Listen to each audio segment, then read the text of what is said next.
Hello, beautiful soul, and welcome back to the You Are Great podcast, the podcast that reminds you of who you are and also reminds you of your potential and how great you are. So, welcome back to the You Are Great podcast, and I'm Nathalie, and I guide you through spiritual insights, through my own story, and to help you, yeah, own your own power and step into your power.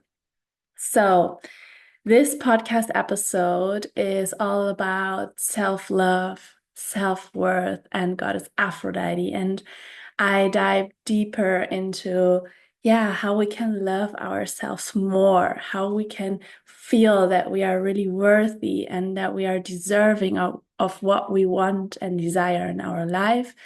And also how Goddess Aphrodite can help us and support us, and the energy of her can support us in this journey, loving ourselves more, being and feeling truly worthy of ourselves and of everything that we desire. So, welcome back. I'm so happy that you're here.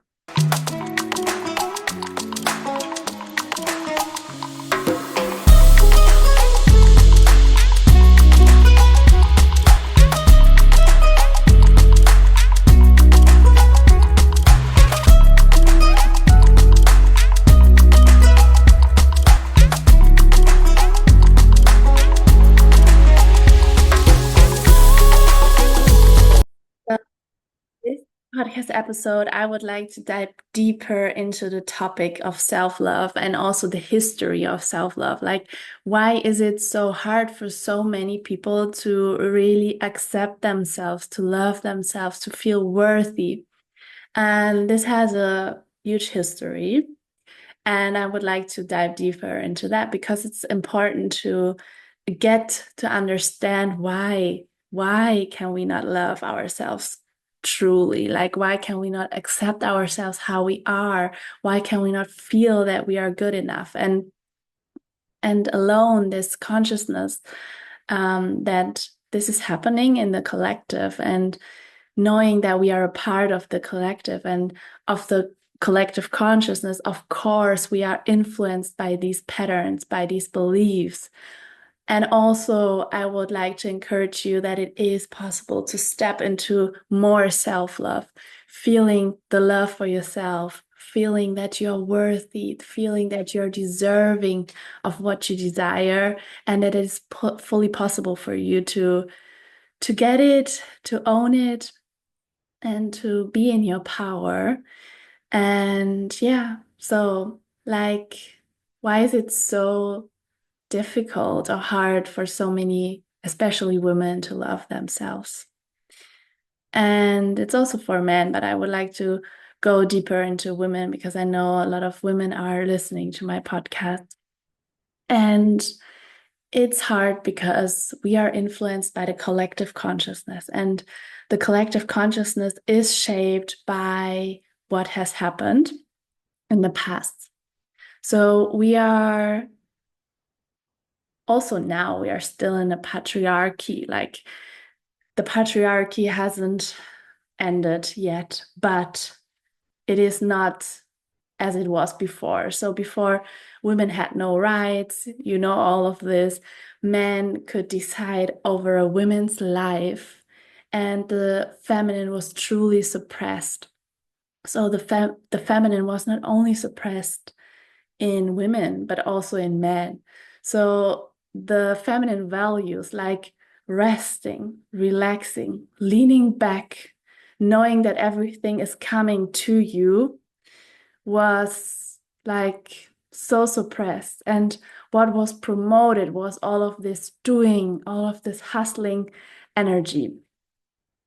And of course, we all are influenced by the patriarchy and by, the consequences of this type and time. And we are now more and more stepping into our own power. Like, women know that they are worthy, that they have rights, that they have human rights, and they're still fighting for those rights. And in so many Western cultures, especially women are having more and more rights, but still energetically they are influenced um, by this collective consciousness. And the collective consciousness was so ruled by the patriarchy and by religion. So we are also talking today about religion. Why has religion influenced our beliefs,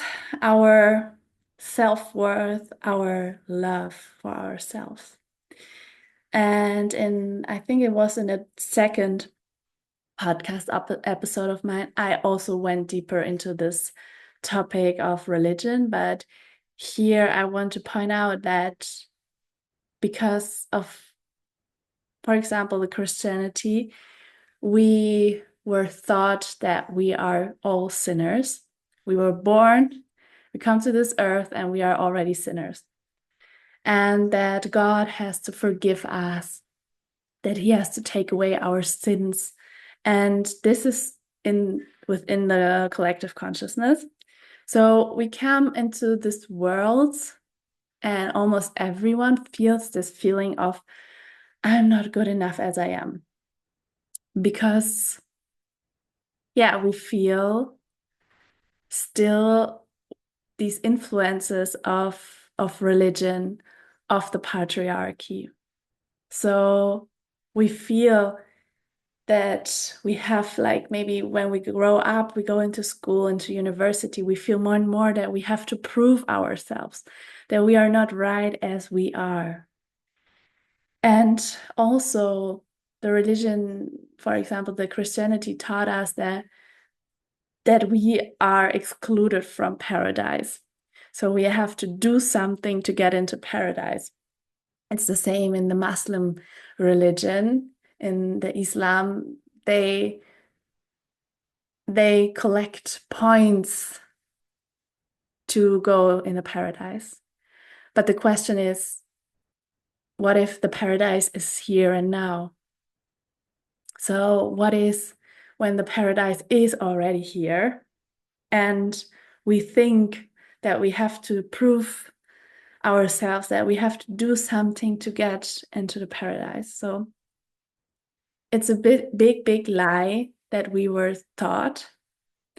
And it is important to be conscious of these things that have happened in the past. So we know that this is a lie, and we know that in fact every one of us is good enough as he or she is. Like, everyone is good enough. And we never have to prove ourselves. We never have to prove anything to anyone. And just by being born, we are divine. Like, our soul is divine. We are souls. We are souls incarnated in a human body. So all of us are divine. We don't have to prove anything. We don't have to think that we are not good enough. So we were taught a lot of lies, a lot of lies. And the patriarchy also influenced many women that they are less worth than men. And also a lot of men wanted to have sons as their successor. So when the woman was pregnant, they always wanted to have, or almost always wanted to have, a son. So there was this belief that really men are more worth than women. And for example, also my grandpa, when my mom was born, and she was the first, she was the eldest, and he said to my grandma, only a girl. Like, and it's crazy to see that it is not long ago and people were still thinking like that, that a son is more worth than a girl, than a daughter. And yeah, I just wrote it down because I felt that it is important for this podcast episode. And also the sisterhood wound. What is the sisterhood wound? The sisterhood wound is basically also a consequence of the patriarchy. And women were fighting against each other to have a man because men were seen as a security. So, also in terms of financial security, men were seen as, the provider. And so many times women were fighting against each other for a man, or if they had a husband, they were worried about that another woman can take their man. So it's this huge sisterhood wound. And I think in another podcast episode, I will go more also into this topic. But right now, I feel it's very, very important to know that we are so, so influenced by the patriarchy, by the collective consciousness. So it's important to be aware of this, that almost everyone feels like this. I'm not good enough. I'm not worthy. I have to prove myself. And by that, there is so much self-criticism. Like, I see it also within myself. I see it in other people that they criticize themselves so much, like they doubt themselves so much. And also, this is a huge consequence of how we were thought to live and how we were thought who we are, what we are. Like, I feel it's so, so important to really radically shift our beliefs into that we are worthy, that we are enough as we are, and we never have to prove anything to anyone. And we are a sovereign, divine being. Like, just by being here on this earth, I am divine, I am sovereign, and I am independent of what other people think of me. Like, it's not my business. It's really not my business. And I feel it's so important to get to this place again. And maybe that's also why energies like goddess energies are so attractive to us, because the goddesses, they are embodying self-love. They are embodying self-worth. They know exactly who they are. They are not proving anything to anyone. And it's like Aphrodite. She is, for me, the embodiment of self-love and self-worth. And she is the goddess of love, fertility, beauty. And for me, goddess Aphrodite, she's lying on her bed, or in her on her she's sitting on her throne, and she just knows that everything she wants is coming to her. She's not coming to it, it's coming to her. She knows it, she embodies it. And that's what makes her so magnetic, because she knows she can rest, she can relax, she can be in a feminine, and the things are coming to her because she's sure of it. She's sure of it that is coming to her. She doesn't have to fight for it. She doesn't have to do something all the time.